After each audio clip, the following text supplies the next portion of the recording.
Okay class, so ituloy natin. This is part 2 ng introduction natin sa gears. So yung nomenclature ng gears, pitch circle, ano ba yung kinatawag na pitch circle?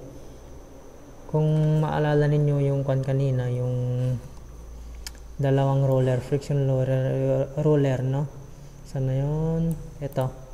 Okay, diba sabi natin, parang yung spar gear na yan, parang galing lang siya dito, no? Nilagyan lang ng ngipin ito. Ngayon, parang ito, yung circle na yan, tsaka yung circle na yon, ang tawag natin doon ay pitch circle, no? So, parang doon galing. Okay? Pitch point, ano naman yung pitch point? Yung P na yun, no? Yun yung point kung saan nag-contact yung ngipin ng dalawang gear, no? Okay? Yun. Pitch point ang tawag doon. Take note na yung point na yan, na tangent yan sa ano, no? Tangent. Yan yung point of tangency ng dalawang circle na ito. Yung dalawang pitch circle na yan. Yun yung point of tangency. No? Okay? Para mas makita natin ng maigi, itong mga ito, addendum, tooth face, and so on, nandito, no? Kaya mas magandang tignan. Or check na muna natin doon. Addendum circle. Yung circle na ano, ito. Ang circle na yan, that is the circle na ano, wherein yung radius niya ay from here, sa center, papunta doon sa tuktok, no? Ng gear na yan. Okay, addendum circle. Kasi nga, paano nasabi na addendum? Okay, addendum kasi, yung distance na ito parang hindi malinaw, no? So, dito na lang. Sige. Yan, mas maliwanag, okay? So, addendum, ano ba yung addendum? Yan yung difference ng addendum circle o yung difference ng ano, radius ng addendum circle tsaka ng pitch circle, ito. Itong line na ito kasi yung addendum circle natin. Okay, yan o. Sa tuktok ng gear yan, no? Natouch nyo yung pinakatuktok ng gear na yan, no? So, yan yung addendum circle natin. Ito naman yung ating pitch circle. Okay? So, yung addendum na yan, yan yung difference ng radius ng addendum circle tsaka ng pitch circle. So, radius of addendum circle minus radius of pitch circle, yan yung addendum. Yung dedendum naman natin, yan yung difference ng radius ng pitch circle tsaka ng dedendum circle. Yung dedendum circle natin, yun yung circle na ano, just touch the bottom, yung pinakababa. Okay? Minsan ang tawag natin sa dedendum circle is root circle, no? Root. Kasi parang yun yung root nga kung sa halaman. Okay? Root. Dedendum. What else? Addendum circle face. Ito yung face, oh. Itong face. Ito yung nasa taas ng pitch circle, oh, sa side niya. Yan yung face. Okay? Ito naman yung flank, nasa ibaba. Bottom land, ito lang yung bottom land. Itong space na ito, bottom land. And then, syempre naman, yung nasa tuktok, yan yung top land. How about yung face width? Yung haba ng ngipin, no? Yung haba ng ngipin. From here to there, yan yung face width. Okay? Ano pa nga ba? Clearance. Ito yung clearance. So. Yan yung difference ng ano, dedendum, addendum. Yan yung clearance. Okay? Balikan natin yung kwan dito. Ayan. Kita nyo yung clearance yan, no? Yung maliit na yon, clearance. Clearance yan. Difference ng dedendum tsaka ng addendum. Ano pa nga ba? Fillet radius, ito lang siya. Ganyan lang kasimple ang fillet radius. Tooth thickness naman, class, ito yun, no? Ito, tooth thickness. Take note, class, yung tooth thickness natin dito, yan ay arc, hindi yan straight line, no? Ito. Kung gaano kalapad yung ngipin, ito.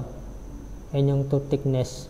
Then, ito naman, ang tawag naman natin dito is, from here to there, ang tawag naman natin dito ay space width or tooth space, no? Tooth is space.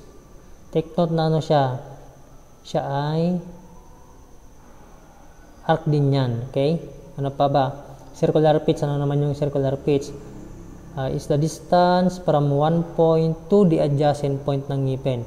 So, kung dito ka magsisimula, doon ka rin mag-e-end, no? Kung itong side na ito, dito ka magsisimula sa side na ito, sa side na yun ka naman mag-e-end. So, i-measure mo yon, yung arc na yan, arc. Yan yung circular pitch. Now, kung mapapansin natin, ang circular pitch ay sum ng tooth thickness plus space width. Yan yung circular pitch. Okay? Pitch circle, bottom line, clearance. May nawawala. Balikan natin ito. Dito na lang pala. Okay, clearance. Ito yung clearance. Clearance. Okay. Ano naman yung backlash? Yung backlash ay ito. Yung arc na ito. Yung arc na ito. Yan. Arc na yan. Actually, yan yung backlash na yan. Yan yung difference ng space width tsaka ng tooth thickness, no? Bakit kasi naglagay ng backlash? Kung alam niyo yung salitang backlash sa Ilocano, ano ba yung salitang backlash sa Ilocano? Backlasm, sabi nila, di ba? Backlasm, tanggalin mo. Yun yung sabi nila, no? Tanggalin mo, backlasm. Kasi kung wala yung backlash na yan, hindi yung backlash na tao na na bakla, hindi.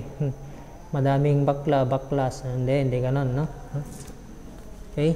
Kung wala yung backlash kasi na ito, hindi sila maghihiwalay kapag paikutin yung dalawang gear. Hindi maghihiwalay yung dalawang ngipin kung wala yung backlash na yan. Ganun siya. Kaya tinawag siguro na backlash kasi parehas yung English tsaka Ilocano. Di ba? Parang English ng ano ang English ng basket? Di basket. Di ba? Ano ang English ng kaserola? Kaserol. Di ba? Ano naman yung whole depth? Yung whole depth class, iyan yung sum ng sum ng ito, whole depth. Hindi na ilagay dito addendum plus dedendum, yan yung whole depth, no? Okay? Ano naman yung working depth? Working depth class, working depth ito, working depth. Ang working depth class, yung addendum ng nasa taas, tsaka yung addendum ng nasa baba, no? Sa taas, tsaka ng nasa baba. Addendum nito plus addendum niyan, yan yung working depth. Bakit tinawag na working depth? Kasi sa dedendum natin, ito yung dedendum kung mapapansin natin, mayroong clearance. Ibig sabihin, mayroong part ng ngipin na hindi nakikipag-contact. Okay? So, ibig sabihin, itong addendum lang na ito ang nakikipag-contact. No?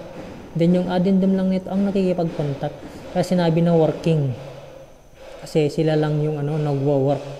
So, addendum nito plus addendum yan. But take note, class, ang addendum ng dalawang gears, parehas dapat yan, no? Parehas. Okay, so yun yung working depth. And then, diametral pitch. Ang diametral pitch naman, class, is ito. Ratio ng teeth, kung ilan yung ngipin, divided by yung diameter, no? So, kung papansin natin, kapag mas mataas yung diametral pitch mo, parang mas pino yung ngipin, no? Yan, no?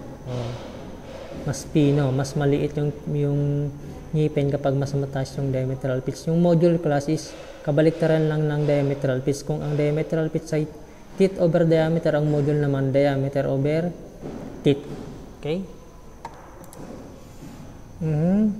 Ito yung mga standard gear tooth proportions. Paki-check nyo na lang yan sa libro natin para mabilis. And then, sample problems. So, later on, i-discuss ko yung mga problems na yan. No? Sige. That ends the introduction.